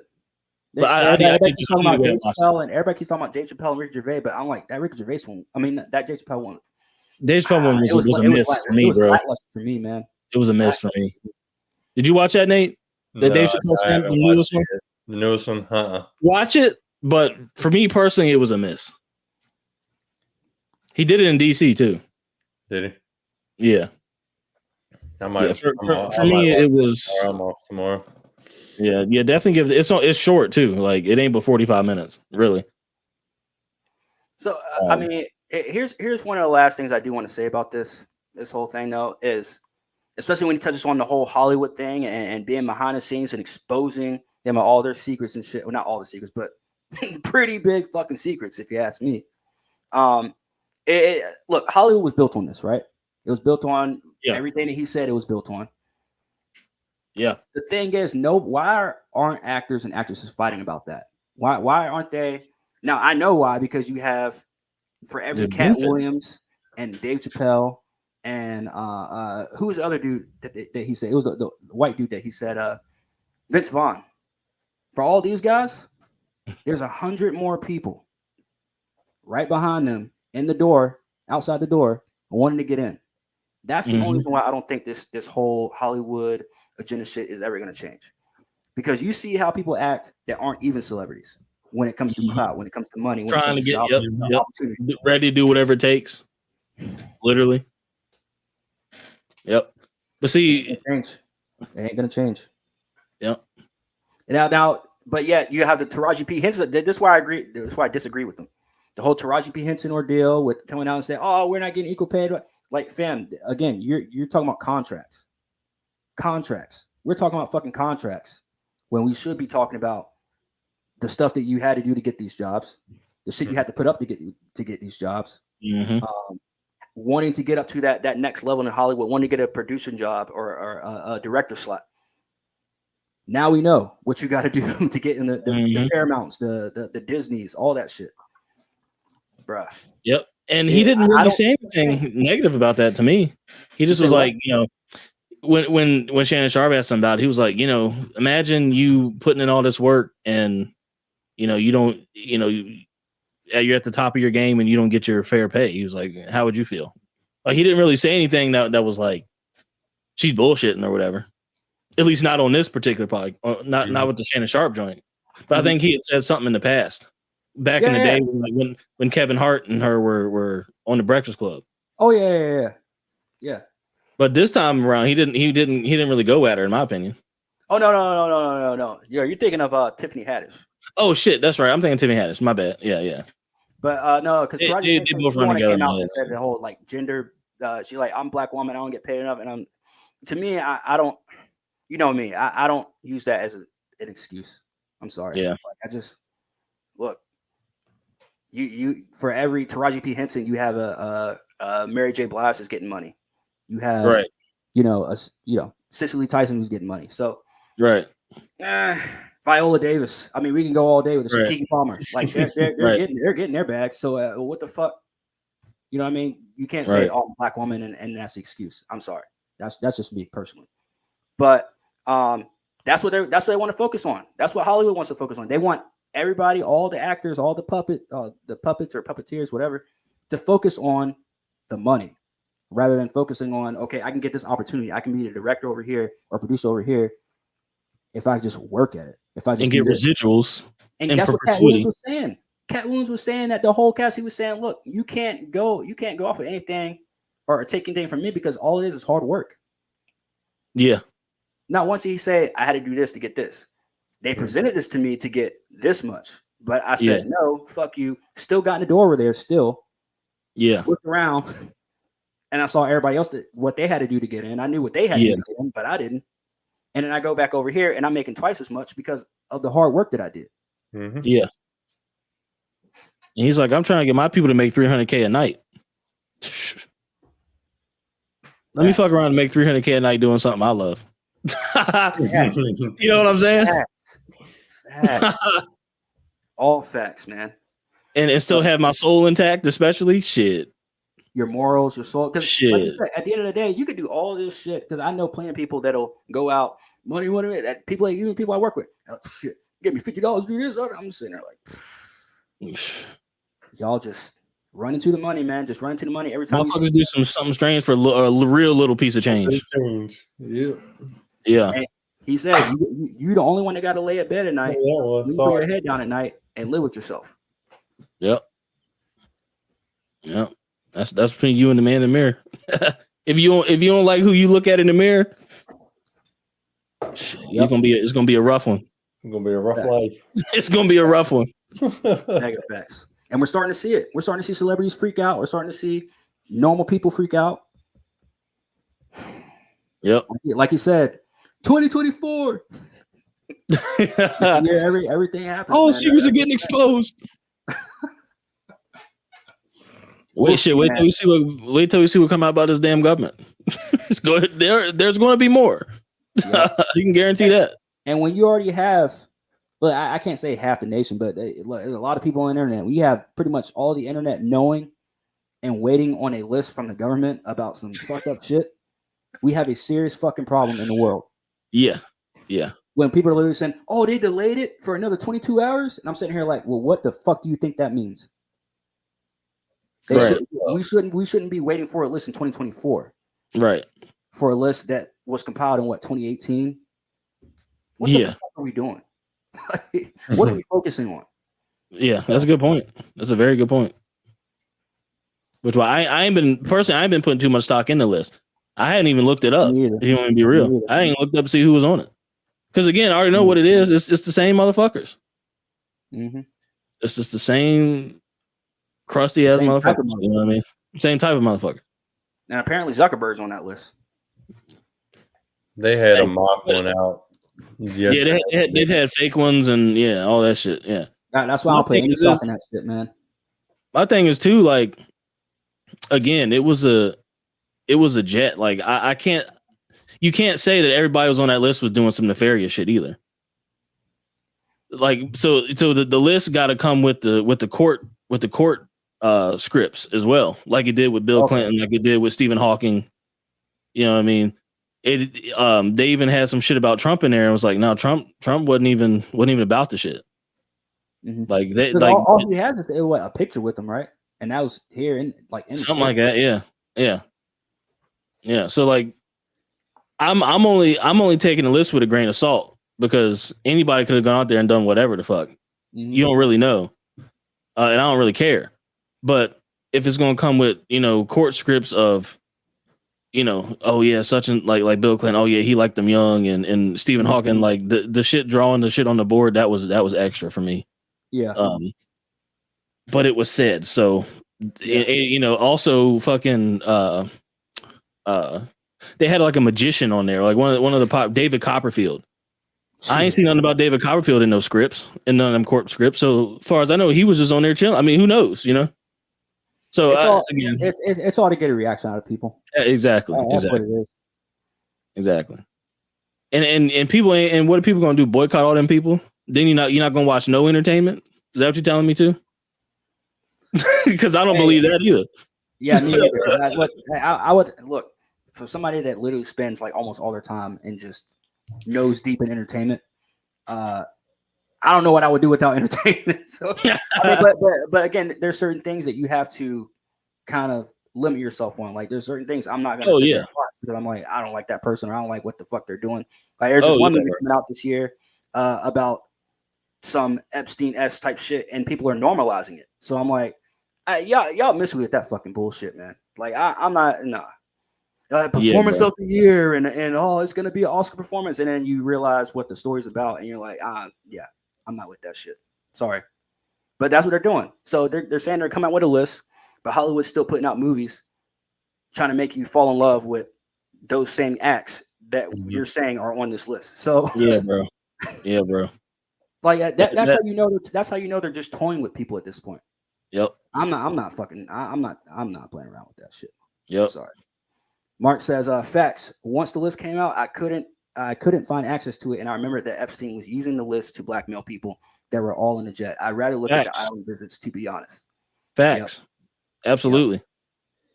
Absolutely, because there's a whole bunch of little intricate fuckery within the fuckery and stuff that like it's too much. It's too much energy for me to be putting a whole bunch of stock into personally.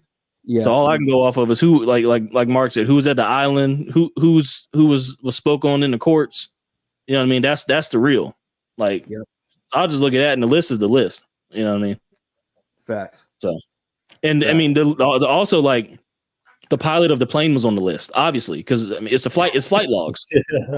Like, Somebody got a flight on the list. Like, obviously, you could have been doing whatever on the plane, going to wherever. So, but you know how people are nowadays. Oh, so and so was on the list. Oh, fuck them.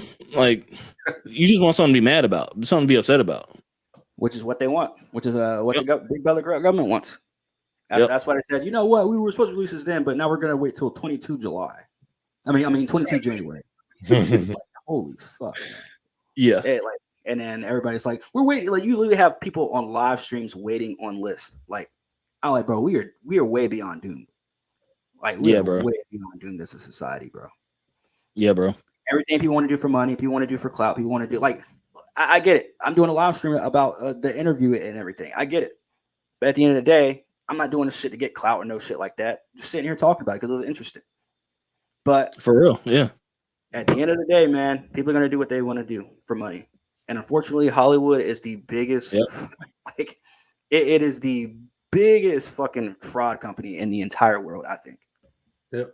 Biggest company full of frauds. I agree. But I would agree. Any last words about this interview, or should I say this sit down, this special? Yeah, this one-on-one special. Yeah, this one-on-one. Yeah. Shannon got a front row seat. Yeah, he did. He was shook for a minute there too. I admire Shannon because he was like, he even said he gave him a little bit of pushback. Not really pushback. He needed to. He needed to. Yeah. He needed to. So he could have gave him more. Shannon did what he was supposed to do in that interview. Absolutely. Yeah, I have nothing wrong with how he very well could have said, "Yo, because he's friends with Earthquake, so he could very well said, like, I'm friends with Earthquake." And he did. He was like, but he, jokingly, "Hey, why you got those strangers?" Yeah. Like, come on, Skill. But but Katt let him know. He was like, "Look, man, it ain't got nothing to do with you." All he said was like, I think the only time he ever came at Shannon was when he said that Ricky Smiley stole the show in Friday After Next, and then he was like, he wasn't even at the fucking premiere. Just receipt after receipt after receipt after receipt after receipt, man. Yeah. I love it, man. He was there, he lived it, and he said it. So hey. Yeah. It was refreshing. I'll tell you that much. It was refreshing. Again, he didn't say too much I didn't know. I just didn't know how this shit goes down. And hearing Gary Owen's story and then going off of other celebrity stories that we've heard in the past. And it's like, damn. It's like, well, it really do be some casting couch type shit. Oh, yeah. That's crazy. That's crazy, man. Yeah, bro. But I saw somebody on Twitter earlier. They tried to say Shannon over there acting like he don't know what be going on. He was like, NFL does the same shit. And I'm like, I don't know, man. Sports entertainment. I don't know. It's not. It's sports entertainment, man. NFL, I'm still skeptical on. NBA, I am fully like. NBA is a lot less players that you have to kind of get them on the program, right? Yeah.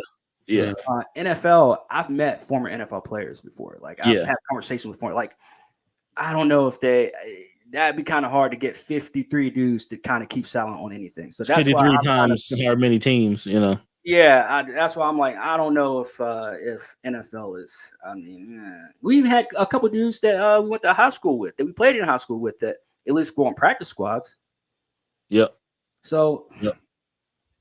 I'm not fully on that NFL boat. That what being rigged or being like casting couch type shit. Both. I think it's rigged. I think if you're gonna rig it, it's with the refs. It could. I don't think Patrick Mahomes knows the out. You know what I mean? I don't think Patrick Mahomes are out here. That's what I'm saying. Yeah. I think the refs are. I think the refs are. The refs and the rule makers, man. Yeah. The team owners. I would say it probably stays at general manager and above. Really? I would say general manager, team owners, Goodell, refs. That's where all the puppeteering happens, in my opinion. Because if you pay attention to it, you can. I mean, especially now with the way sports betting is kind of taking over. Mm-hmm. Like, if you just pay attention to what they like themes and shit and like shit they're trying to do, like you can make a lot of money on that shit because you can kind of figure out who's going to do what's going to happen with what. Have you seen the conspiracy about the NFL Super Bowl logo the last couple of years? Oh yeah, you talking about the Aaron Rodgers? Yeah, I've seen people talk about that. Yeah, the one I don't know what you're talking. I don't know what you were on, Corn, but the Aaron Rodgers, he brought it up there on Pat McAfee show the other day about how the logos, the colors are usually the teams that are in it. Mm-hmm. And he said next year something about the Jets next year or some shit like that. They're supposed to be green. And of course, he's gonna say the Jets next year. He's like next year. He said, you know how he sits when he does those interviews. He said, "Yeah, the logo. The logo is gonna be green. It's gonna be Jets green next year." Just like, oh my God. That's some Aaron Rodgers shit, man. I fuck with Aaron Rodgers though. I do, man. I do. Well, once he came out and called Travis Kelce Pfizer boy or Pfizer man. Yeah. I was like, okay. I was like, yeah. That's my guy. That's my guy. Yeah. Yeah. Hey, Travis Kelce, he about to go for his 9th 1,000 receiving yard season in a row. That's big for a tight end, regardless. That's crazy. Pfizer boy or not, but yeah, he's still Pfizer boy. Yeah. Bro, you go date Taylor Swift and now you're doing Pfizer commercials, bro. Like, obviously you sold out. I got a question about that. I got a question about that because I do think certain athletes go. Oh yeah. Now, obviously not a Shannon Sharp because he seemed startled when he said that shit. When Katt Williams put that shit on him. So I don't think a Shannon Sharp is, but I don't think so either. At least not when he was playing. Travis Kelce's of the world, the Tom Brady's of the world for sure. Mm-hmm. Yeah, man. Russell Wilson. I would say, Russell Wilson. I would say Odell Beckham at one point. Yes, 100%. Odell. 100%. I would say DK Metcalf in there too. DK, Saquon Barkley. I would say Saquon Barkley as well. Ooh. All them. What makes you say Saquon? He walk around in dresses, man. He walk around in skirts. Oh, okay. Well, wearing skirts we gotta say Stephon Diggs. Right. Tyreek Hill. I mean, true. Fair. Tyreek Hill wore a skirt. No, he wore some feminine shit. Oh, don't tell me that. Yeah, open little Dwayne Wade joint. Dang. With the little V-neck see-through joint. Oh hell. Come on, Tyreek. Like I said, basketball is more prevalent when it comes to all that because it's less guys that you have to control and manage. Mm-hmm. Yeah. I mean, we know obviously LeBron's in on it, obviously. Oh, one. You know what I mean? Like, that's not even a question. That's not even a question. Obviously, Dwight Howard, you know what I mean? Like, I got a question for y'all, though.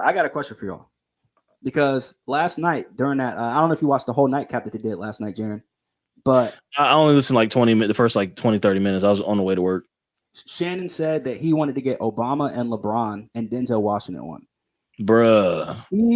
Now, I have a question for y'all, though. Nate and Jaron, do y'all think that in Shannon's future interviews, he's going to start asking a question about the Illuminati? No. 100% no. I don't think so. Jaron was everybody knows the Illuminati is real, but the save face, I'd say probably not. I don't think he is. If he does, it ain't going to be with none of them three. Because I think Denzel is an outlier in that to some degree. I don't think he's done all the things that somebody would have to do to get into his type of position. We all know what's good with Obama. We ain't gotta go through that. Yeah. We already know where he's at with the shit. Mm-hmm. You said who else? LeBron. We know where LeBron's at with the shit too. I don't see him bringing that up with any of them personally. Not even LeBron. No, because LeBron is probably the safest one out of those three that you could probably get something out of him. maybe, but Denzel would be he's the one. Denzel, if he said no, I would probably, I don't know, I'd probably believe him if he said he didn't. Like I would feel more comfortable with him asking Denzel. yeah. Giving an actual straight answer rather than because we Yeah. already know the shit with Obama. Yeah, But with LeBron, I feel like he would dance around it. he definitely would because LeBron sucks at lying. That's LeBron's problem. Mhm. He has to lie to save face, but he's not a good liar, in my opinion. Yeah. It's like And that like Kevin meme said, he said that they the other pay day. you to not say it, to not say it. Exactly. I think LeBron in his personal life, I think he's probably a honest person, a very honest person. I mean, even everybody's like, oh, all the NBA players got side chicks and all this and that. He probably does, and his wife probably is cool with it. But I don't. He doesn't strike me as the type of person in his family. I mean, I could be wrong, but in his family life to be just like lying and bullshitting all the time. He doesn't strike me as that kind of person. Mhm. Now, does he lie in the media in the public eye? Yes, and he's not good at it. Yeah, not at all. That's how I see LeBron. But I mean, let's be fair. I don't think anybody. I wouldn't say anybody, but I think most people that are at the top of the top kind of stay faithful. I wouldn't say faithful to their family, but they, you know, what I'm saying they're not. That's like that grounds them. That keeps them sane. You know what I mean? Yeah. That's like the one constant in their life. But he's also putting the sons into the limelight too. Yep. You know what I mean? So same with Sanders. That's also part of the gig. Same with Sanders. Same with I'm not gonna go. Same with Dion. Yep. Same with Dion. And we know Dion sold out Jackson State to get that goddamn stadium rebuilt and shit. We know what he did with Walmart. Mm-hmm. Partner with the old Sticky Icky. Yeah. So everybody pays the price. It seems like.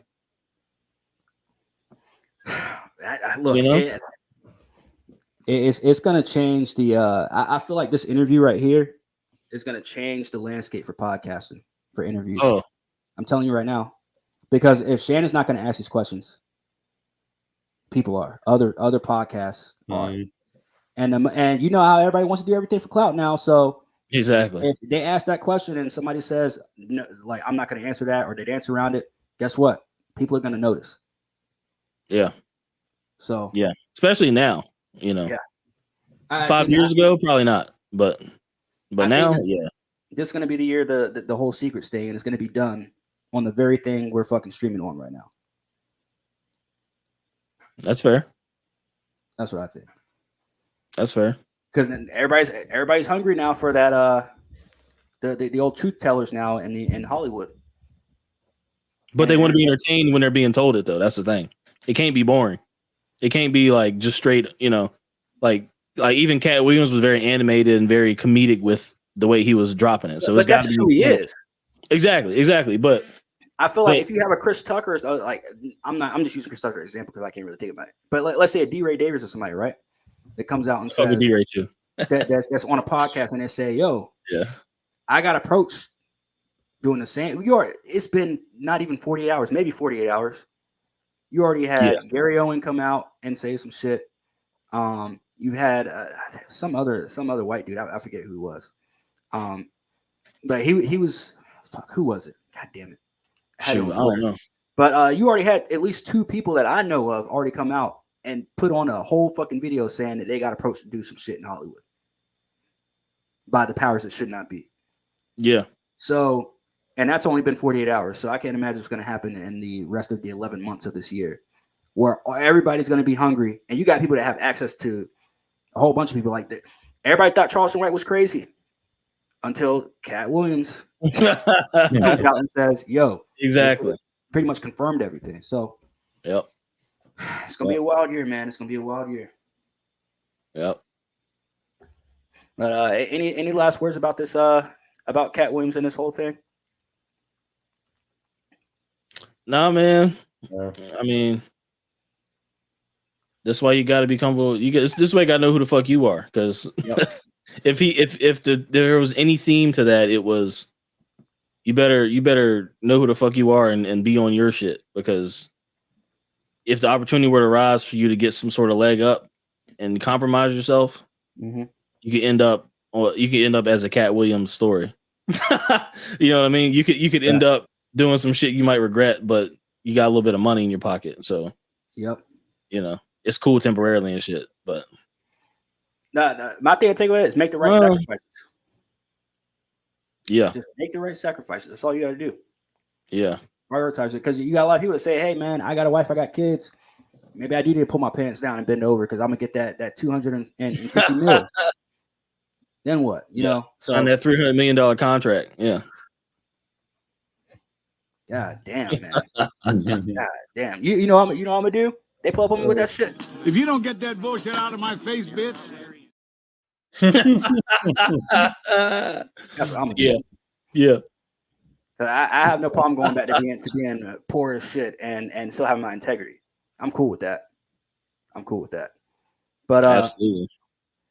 Yeah, man. Hey, it's a good discussion. Nate, you got any last words, man, about this Katt Williams ordeal? No.